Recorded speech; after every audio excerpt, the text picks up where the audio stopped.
What's going on, everybody? It's your boy C-Zar, and we are talking about 4 crypto mining stocks today. We're going to talk about CleanSpark, Marathon, Riot, and Iren, all at the request of Mr. or Mrs. Cow. I think it'd be Mrs. If it was Mr., it would be Bull, right? Mrs. Cow. Anyways, Cow, we're talking about CleanSpark, Marathon, Riot, and Iren for you, my friend, and for anybody watching. For everybody watching, please hit the like button, subscribe if you want to see more content like this, and let's get started. Yes, CleanSpark is down this week. We're down about 7%. We are still in this range that we've been in since time began and will end. It's just going to go sideways forever. Looks like it's going up, but really the top of that there is the top of this there. We are not breaking this range ever, you guys. No, that's not going to happen. We probably will break this range inevitably, I think to the upside. It's just a matter of time. We're biding our time. This is a good opportunity for anybody to buy before it goes higher, get some call options in order and stuff like that. You know, I don't have any answers as to why it hasn't moved up. You know, it's just taking its sweet time. But patience is a virtue, my friends. There, you know, we did have a little bit of volume to send this move up. It did look like we were breaking out. We had the highest daily close that we had in a long time with the highest volume that we had in a long time, but it just did not follow through, unfortunately. I did open some call options for CleanSpark on this day here, and it was looking good. And as of today, I am now in the red. So I'm actually looking to open up some more call options, maybe a little bit lower. It just depends. You know, we are in this gap right here that we formed with this move up. We might go down to fill the gap. We could move down to about 1596, or maybe that's actually like 1582, and then move up from there.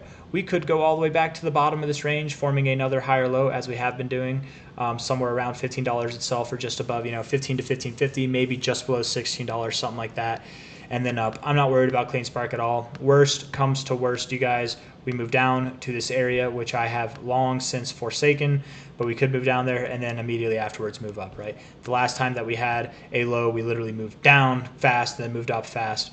We moved down very fast, then we moved up fast after consolidating for a bit. So if we do happen to go down there, I don't think it'll be long-lived. I would expect that by the end of this year, CleanSpark sees prices above $30, potentially even above $36. From a high point to a low point, $36, about $35.60, but generally you do go a little bit above that 1618 for CleanSpark here. So I would expect that we see that. That does come in line pretty well with this previous area of resistance over here. So a little bit above that could be where we go. Perhaps we go to the weekly closing high, which is at about $39. Perhaps we go to the high itself, which is at about $42. Something above 30 is definitely what I'm expecting at the least, but $36 or higher is absolutely on the table as well.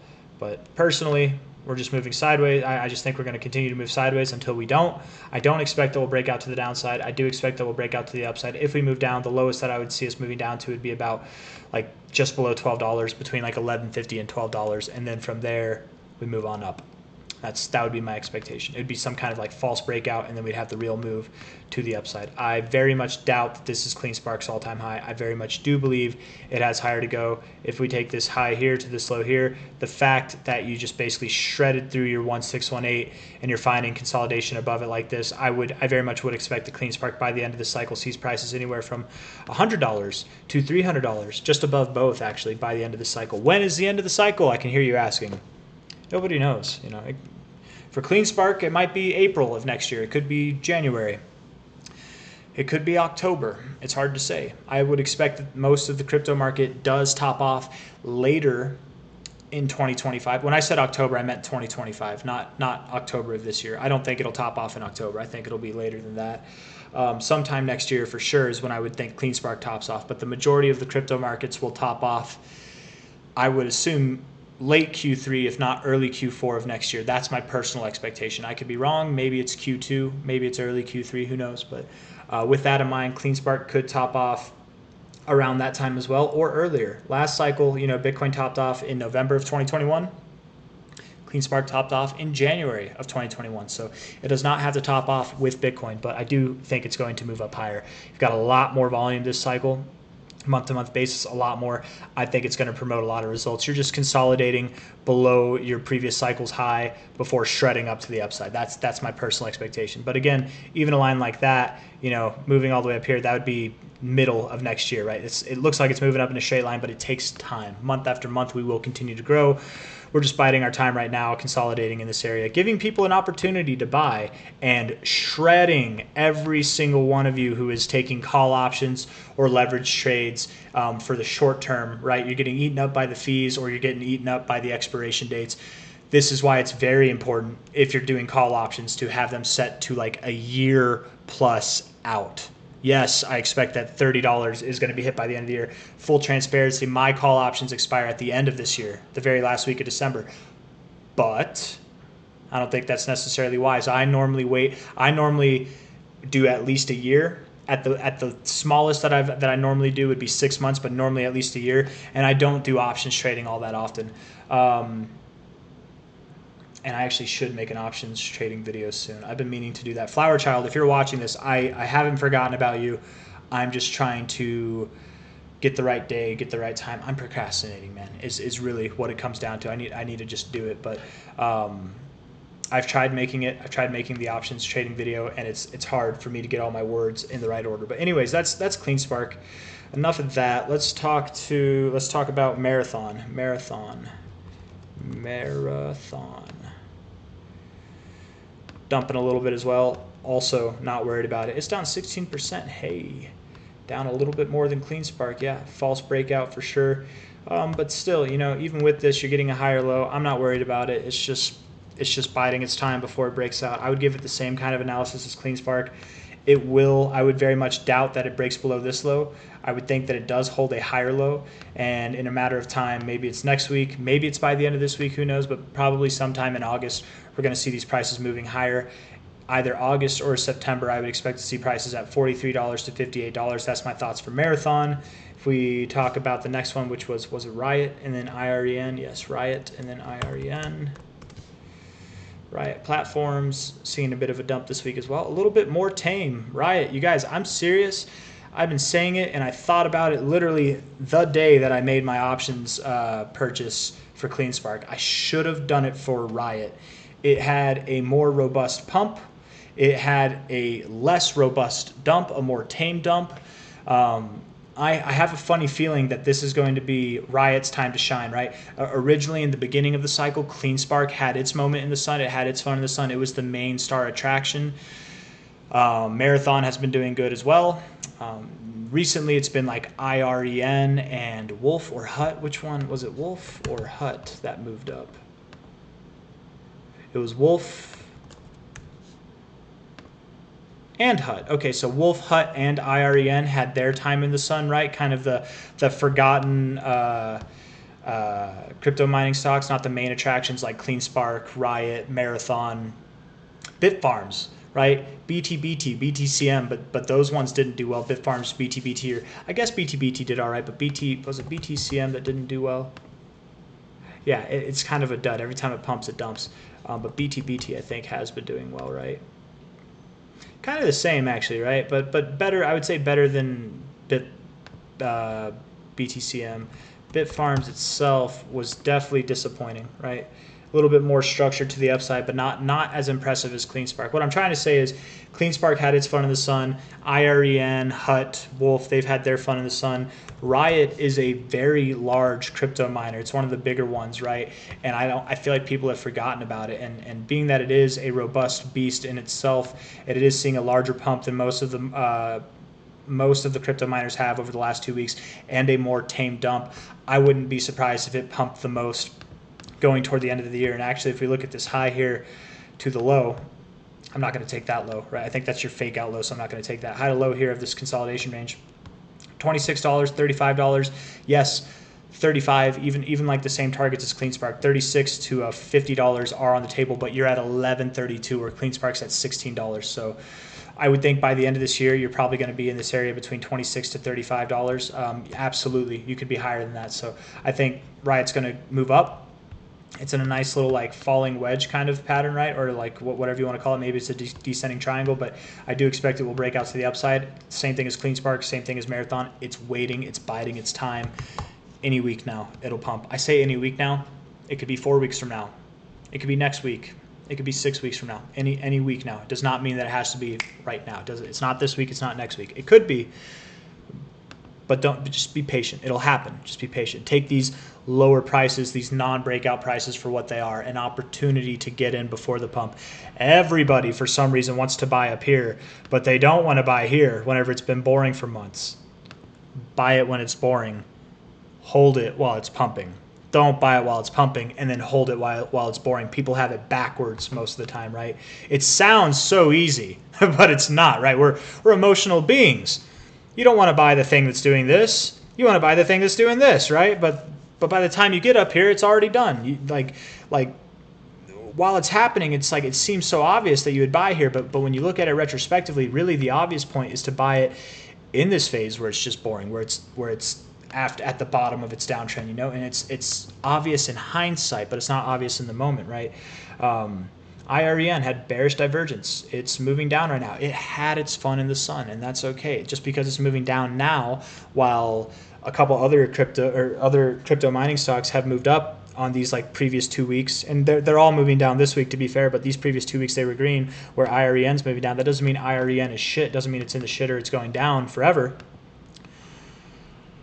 But it does mean that it probably doesn't grow as much on this next move up with the rest of them, right? It might be doing its own thing as it did previously, right? And maybe, just maybe, I theorize, and I could be reaching here. Maybe I'm wrong. Maybe I'm right. I don't know. Perhaps IREN, Wolf, and Hut could be like grouped together. Maybe they move together, right? Perhaps when IREN starts doing good, you could see Hut and Wolf start doing good, right? Like that could be a thing. Maybe they're moving together but independent. I wonder if they're connected. Maybe not. It's a theory. It doesn't have to be true, but it seems to be what's happening now. I would expect that IREN moves down to about 969, nice, to 864 with a heavier emphasis on that 864 area. It is your 886. That is the more common area to find support. And then on top of that, it is a previous area of resistance here, previous area of support here, and a little bit of support there, an area that you've shown significance on, and it's your 886. So moving to your extended zone, pulling back to your 886 is a very, very, very, very common thing to do. Move down there, bounce up, and then we can go up. So you probably have several weeks to go to the downside. Perhaps the rest of these mining stocks that I was talking about, Marathon, Riot, CleanSpark, they'll be consolidating while IREN's moving down, and then maybe they all move up together on this next leg. Who knows? But I have a theory. I have a funny theory. Just as I had a theory after this week here that IREN would have its fun in the sun, I'm having the theory now that Riot is going to be the shining star of this next move. I could be wrong. I've been wrong before. I'll be wrong again. But that is my going theory. Let's actually see here from a high to a low. You didn't even hit your 1272 there. From a high to a low here, hit your right above your 1414. If your low is at, what was it? 864. We don't know where the low is going to be, so this isn't a good thing to do, in my opinion, but we're just going to do it anyways. If your low is like at 864, perhaps your next move up would take you to like 1850, $23, something like that. Something like that could be in the cards.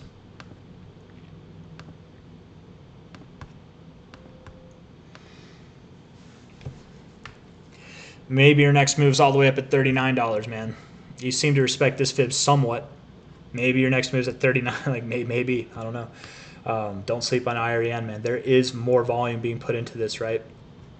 As of late, so right before it's looking to break out to new all-time highs too. So I mean, it's got a really good looking weekly RSI.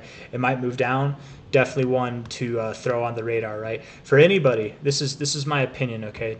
Not financial advice, just my opinion. IREN has a decent market cap. For anybody looking to do options trading, again, setting a far time frame is good.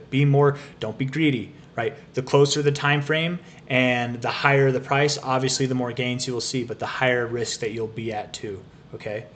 The further the time frame and the lower the price, the less risk it is, and that's a good thing. The less gains you'll see too, but you'll still see more gains than just buying the actual underlying stock, right?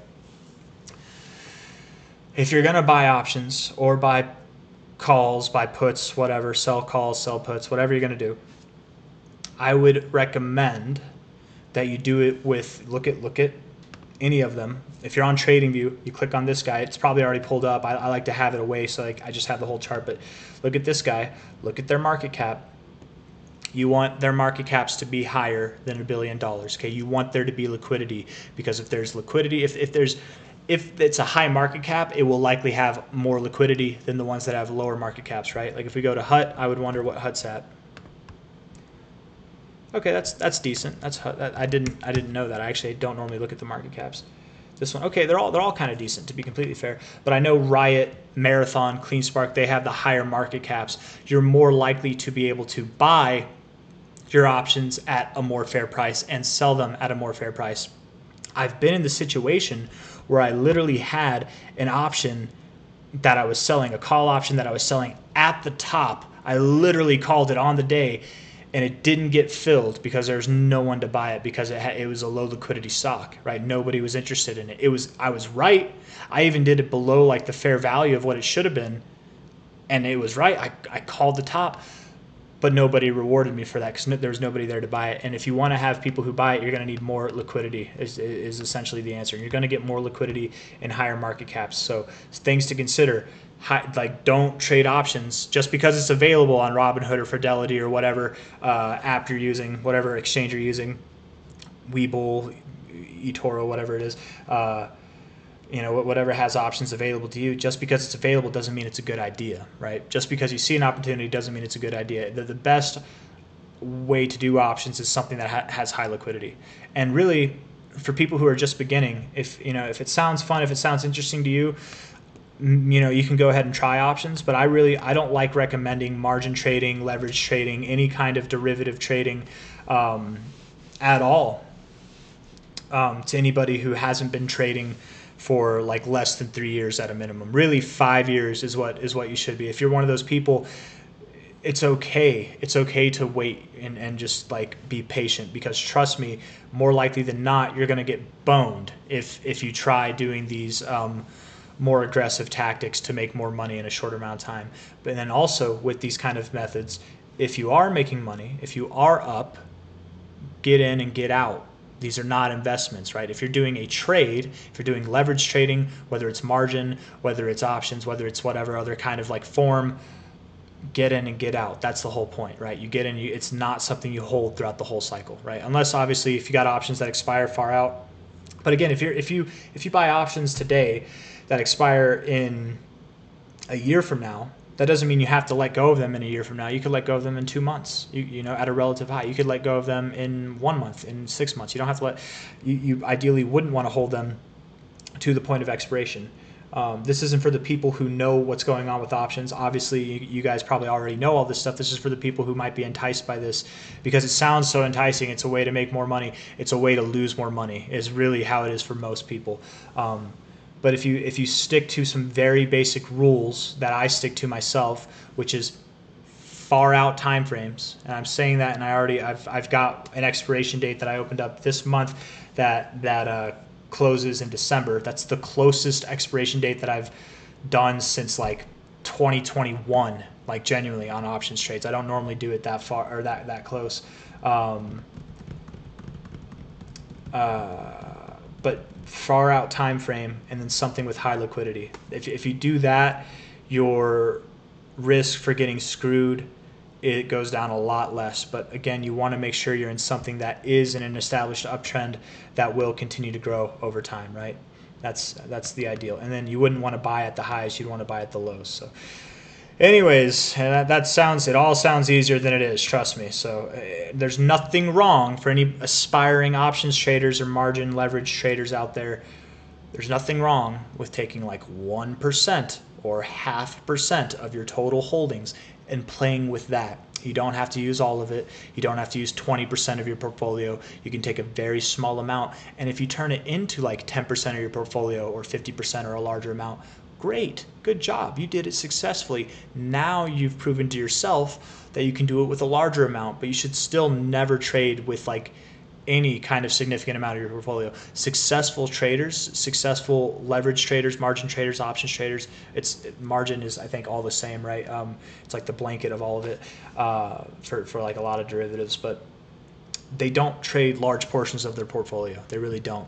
Unsuccessful traders do. Okay, and if you're new, if you haven't been trading for 3 years, you're not going to know that. You're going to think you're different. You're going to think you're special. You're going to think you can do it. All right, I hear this, but blah, you know, it's what everybody makes the same mistake, because we all think that we can do it better, but you can't. And the real reason why nobody, not even the best traders in the world, use 100% of their portfolio in these positions is because not even the best traders in the world get it right 100% of the time. Sometimes they get it wrong, and dead wrong, and they lose a large portion of what they're trading.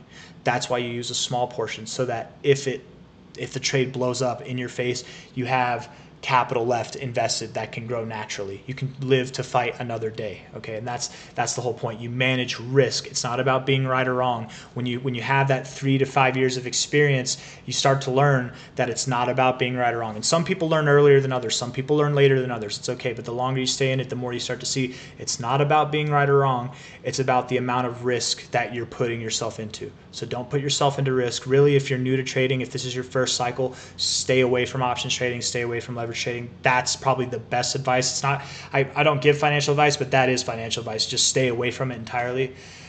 But if it's something you've been wanting to do, if you've got some time, some experience in trading, or you're trying it out for your first time, take a very small portion. There's nothing wrong with using a small portion of money, I promise you, because likely you're going to lose it. You might do well. You might do 10 trades in a row that do phenomenal. You might take $100 and turn it into $1,000, and then you get it wrong once, and that goes all the way to zero.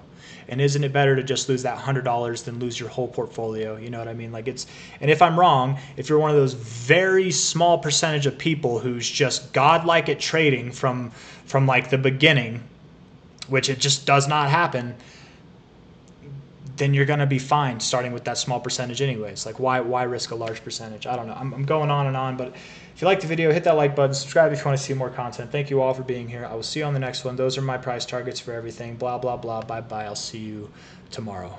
Bye-bye.